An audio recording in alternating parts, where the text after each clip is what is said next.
Presyo ng mga produktong petrolyo posibleng magtaas ng 7 hanggang 10 pesos kada litro kapag nadagdagan pa ng $20 per barrel ang krudo ayon sa DOE. Nagbabalik sa report, CJ Torida.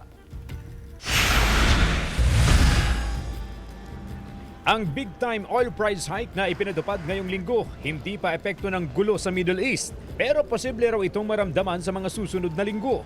Sa pagtaya ng direktor ng Department of Energy, Oil Industry Management Bureau, kapag umabot sa $20 kada barrel ang taas presyo sa world market, magkakaroon pa tayo ng probably 7 to 10 peso per liter na magiging increase. kung sakali, hihingin daw ng DOE sa mga oil company na utay-utayin ang anumang taas presyo. Sa ngayon, nasa 76 hanggang 78 ang kada barrel ng Dubai crude. Kapag lumampas ito sa 80 ayon kay Pangulong Bongbong Marcos, hihiling siya sa Kongreso ng Kapangyarihan para bawasan ang excise tax o buwis sa pag-import sa mga petroleum products.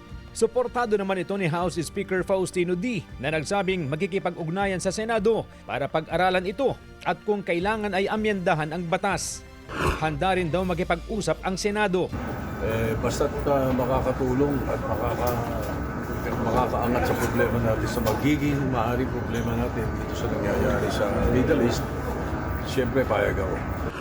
Sa gitna ng banta ng oil price hike, humihingi ang mga jeepney at bus ng 2 pisong dagdag pasahe. May hirit din ng mga provincial bus at mga Transport Network Vehicle Service o TNVS. Pati ang mga P2P buses na humingi ng hanggang 40% fare increase dahil 10 taon na umanong din nagtataas pasahe.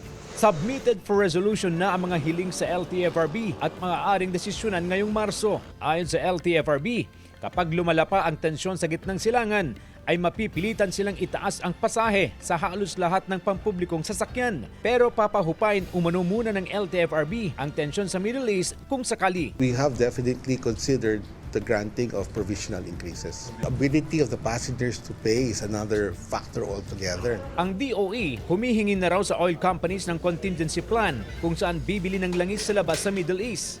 Bukod sa presyo at supply ng krudo, may agam-agam din kung maapektuhan ang presyo ng kuryente.